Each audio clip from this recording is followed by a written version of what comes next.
Welcome to this short video on block legend, which is part of the new Kobe toolkit for AutoCAD.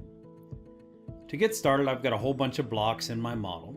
I'm going to come up here to the ribbon and I'm going to go to the Kobe toolkit for AutoCAD.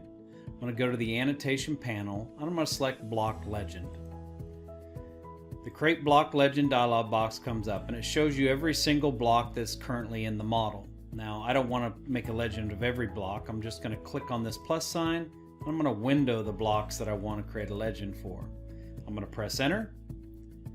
Now if I go down this list, you'll see that there's a checkbox beside benchmark and the value here says none. I'm going to leave it at none, but I could give it a different name. So I'm going to come on down farther. I got iron pin, then I've got sewer manhole. I'm going to change that where it says none just to manhole. And then all the way at the bottom, I've got one here called water valve, and I'm going to change that one just to valve. I'm not going to say water. Over here, I could take some things out. I can select everything, or I can unselect everything.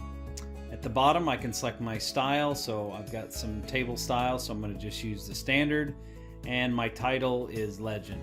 I'm going to go OK. I'm going to pick a point on screen. We're going to zoom in here and now you can see the legend. And you can see now it says manhole there and valve there, where all the others just use the name of the block. This concludes this short video